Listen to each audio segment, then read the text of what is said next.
All right, good morning, everyone. Hello, I'm Nika and I come from Slovenia. Buenos días, señoras y señores. Me llamo Chloe y estoy aquí con mis compañeros de equipo que se llaman Hazel y Ashling.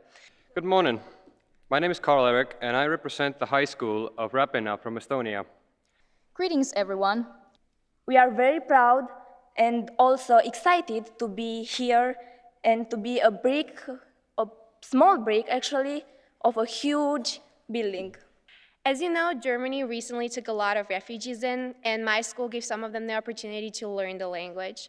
All of this is hopefully going to help us in the future to get to know people from Europe and all over the world, communicate with them, and help to achieve the European Union's goal, to live in peace and amity together. We're more than happy to be here today and share this amazing experience with you. We're all Europeans, we're all united, and we're just really happy to be here. Thank you. The refugee intake demands of the EU. This was nothing new for us as a country. Many refugees has during these last 100 years been located specifically on our island when segregation on the mainland of Sweden was assuming a growing problem. Now on our school we have had programs for refugees that had just arrived. So there was assembled some sort of interaction with each other.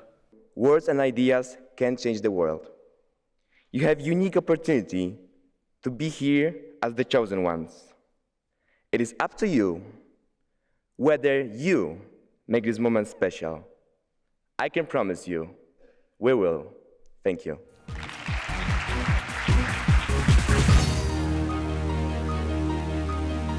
Welcome to all of you. Bonjour à tous. Ich bin noch ein sehr I'm a fairly new member of the European Parliament. I was elected at the last election to the European Parliament, 2014. I'm 38 years of age, so I'm one of the younger colleagues here within the European Parliament. I'm married. I've got 3 small children whose ages are 8 weeks now, 2 years. My middle daughter is 2 today, and then I have a 4-year-old daughter as well. I just wanted to ask you, since I'm in a trapezium committee, what do you think are the hugest barriers for ecology movements to work properly? Thank you.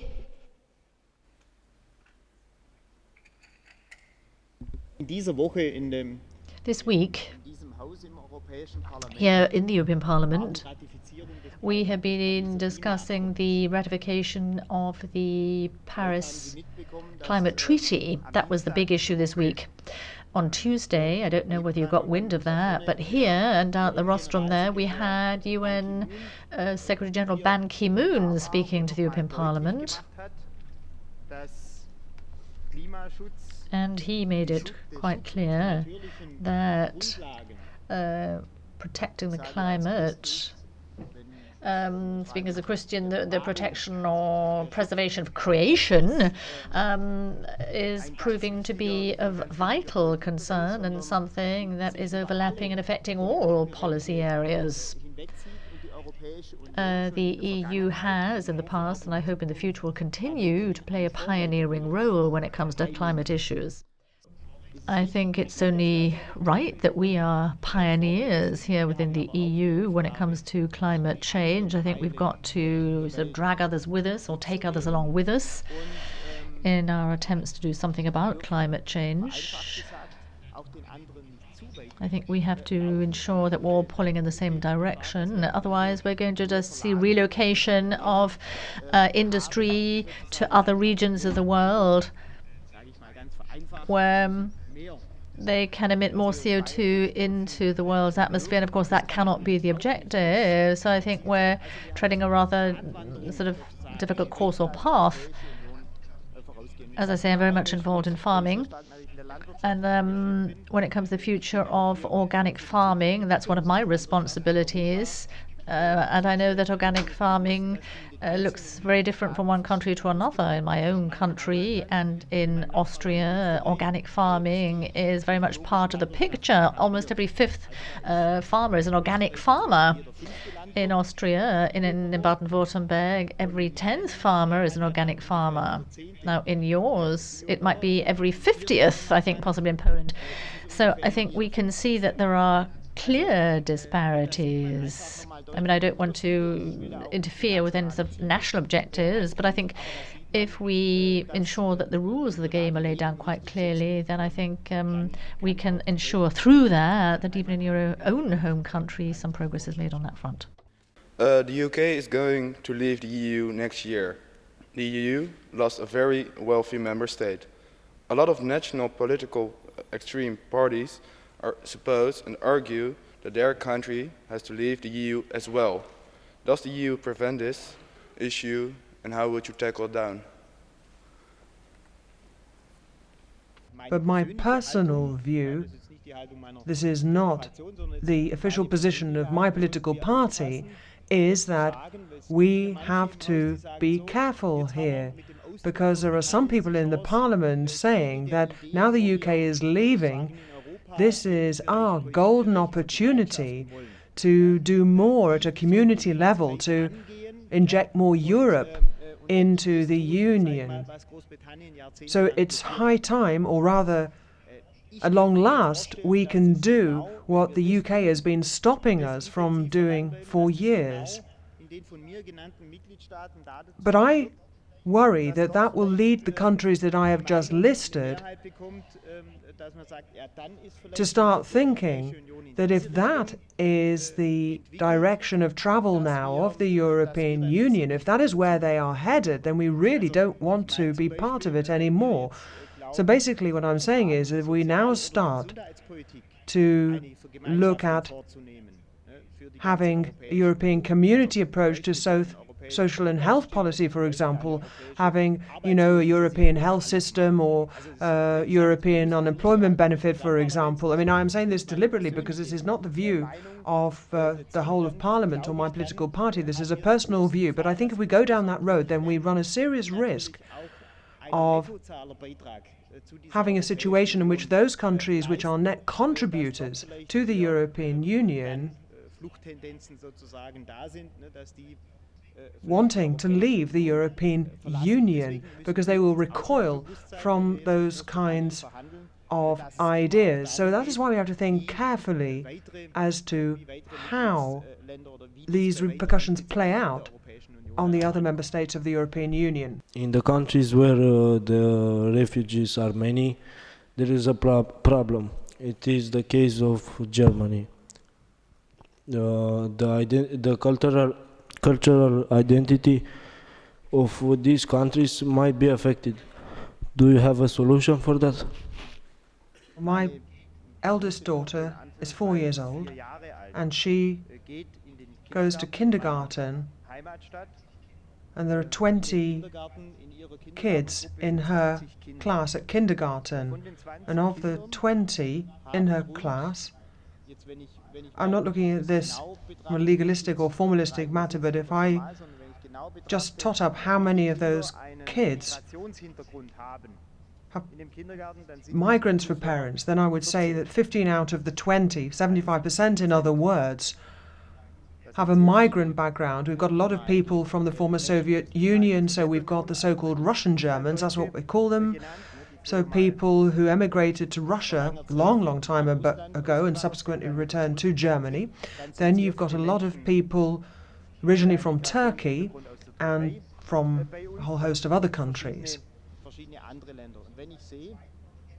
Now, these people are second or third generation immigrants to Germany.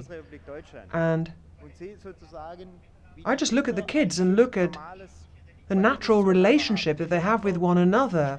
They play together regardless of their different linguistic or cultural or even religious backgrounds. And, things are just fine. That's what I see. I mean, I'm not talking about people who have arrived very recently, particularly from Syria, Afghanistan or Iraq. for example. That is different, but I'm taking a longer view. What I'm talking about is the people that have been in Germany for 2 or 3 generations now, and using that one small example tells me that integration has worked. In everyday, ordinary life, it can work. In my home region, which is very Catholic indeed, there was always in the past a degree of coldness towards children who are Protestant, and that is something that we have been able to overcome in the recent past and been able to integrate people. I mean, I'm not saying that we've been able to integrate everyone, but certainly we now have experience of integrating people who are not Christians.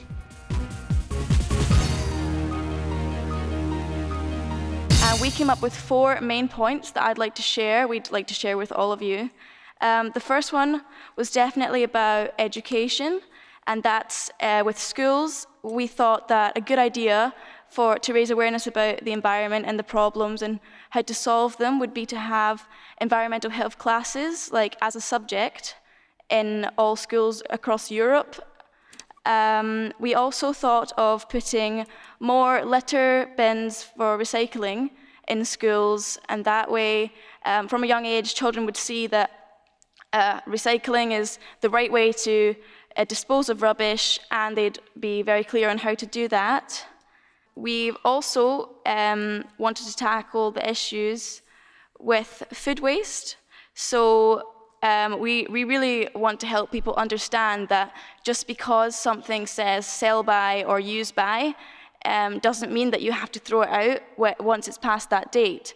So, for example, if it's a jar and it says, sell by, and it's past that date, if it's unopened, usually it's still fine to eat, and it's you don't need to waste it. You can keep it.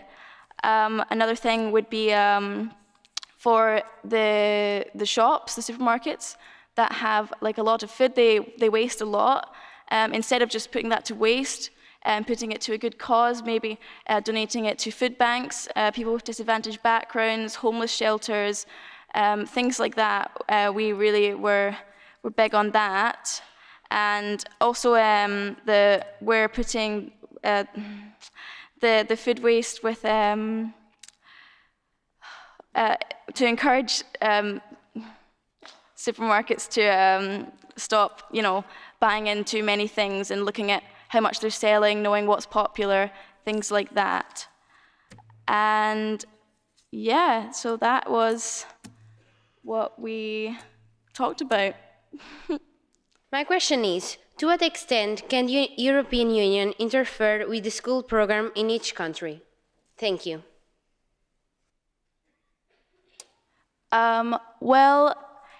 In each school, you can talk to the council is who runs that school, at least in the UK.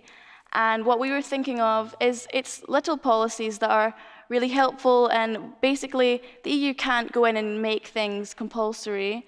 So what we would do is definitely encourage each school to do that, maybe subsidize like the new bins, have maybe competitions in between the schools so that they could think of ways that like they can compete with each other, make it into a competition so that it gets more interesting for like younger kids, like who can pick up the most litter, who's helping their society the most. And yeah, I think that would be a good way to encourage schools to participate.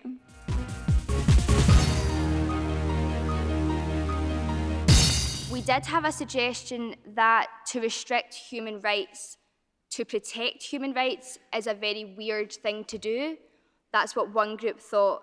Many people felt that there's a difference between hate speech and free speech, which was something we had to sort of speak about. And we feel that you can put limits to what can be said when security is at stake, but Europe itself is based on human rights, so we feel that it's important that everyone, while we may restrict it, everyone is free to say, you know, everyone has their human rights, sorry.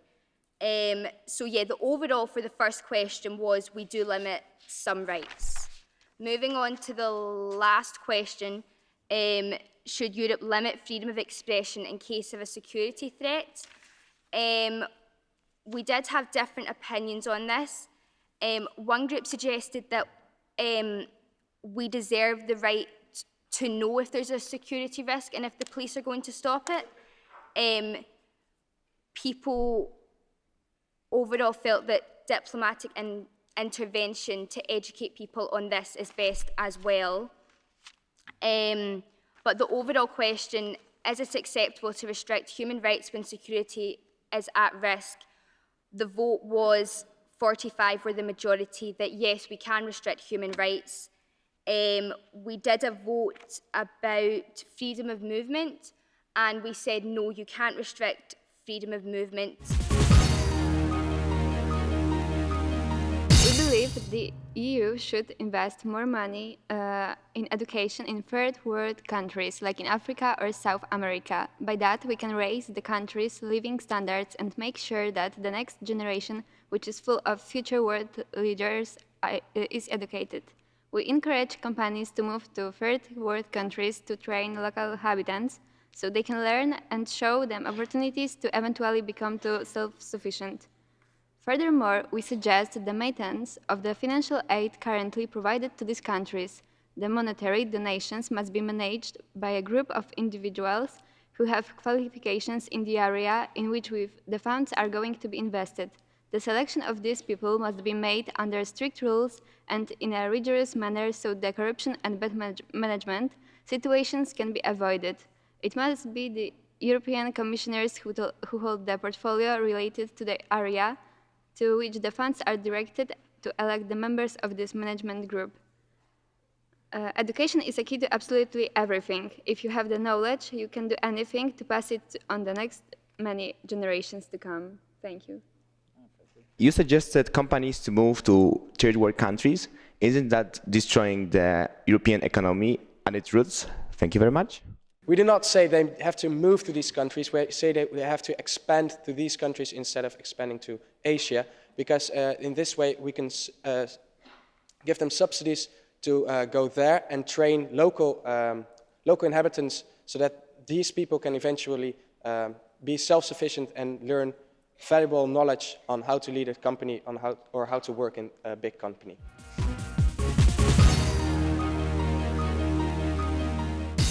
We were wondering, what does the future hold for Europe? And we started to wonder, where is Europe going? And then a question came up. What if we had all of our school systems the same? And that was the first proposal that we made. We made the proposal that over the years to come, over the next 10, maybe 20 years, Europe should invest and change the laws that way that all of the school systems in each and every country of Europe would be the same. So each and every student would have the same options, and each and every student would know the same things, not that we are discriminated like we are right now. And then we remembered that a couple of questions about how well known is Europe came up in the General Assembly at the beginning of today. And then we decided that we should promote the EU, and we should promote the EU identity. Should promote that each and every one of us says that he's a European, not that he's just a member of his own country, but also that we wouldn't put back their national identities, because after all, we are united in diversity. Hello, I'm Saskia from the Netherlands. And I'm wondering in what way we are discriminating in the school system right now, and if you're planning on teaching everyone the same things and leaving those things that are important for their country behind.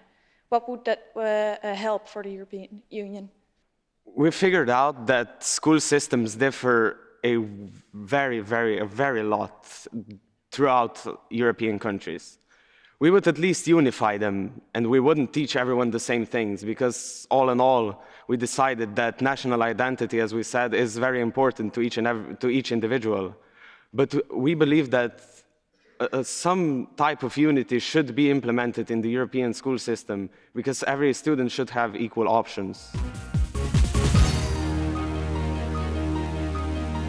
We could come up with 3 points, 3 solid points, with a certain majority who were voting in favor of them. Now, the first point was that all refugees and migrants should be accepted in the European Union, no matter where they come from, because everyone has a right to live a life at a fullest and in peace and prosperity.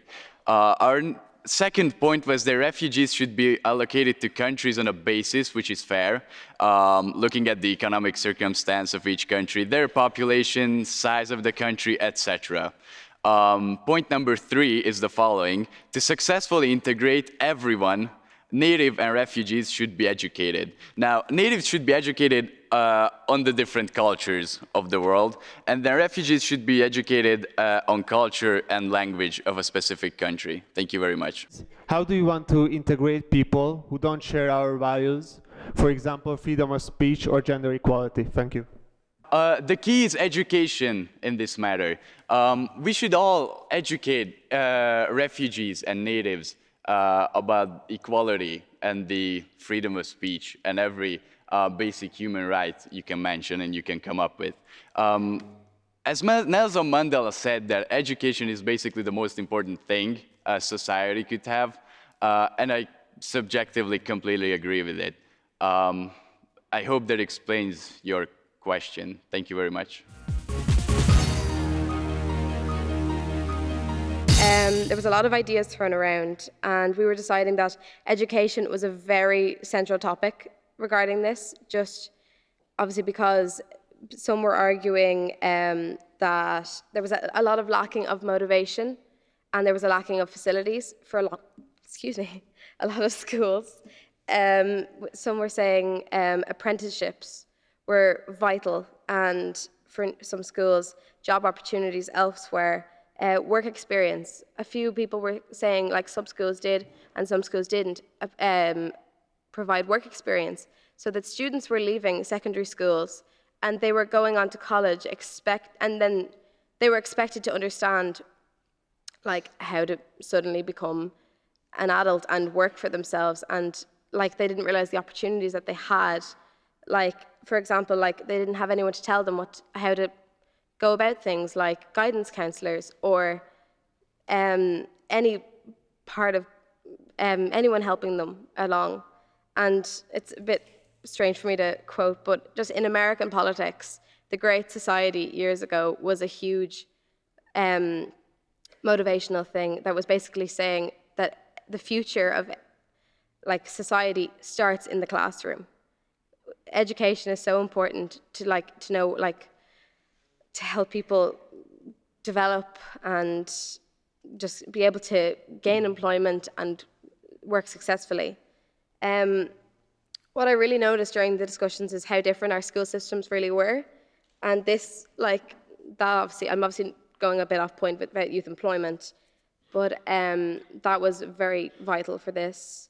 Now, even after people would go through a 4-year degree course, it can be very difficult to find a job because a lot of companies want you to have experience beforehand.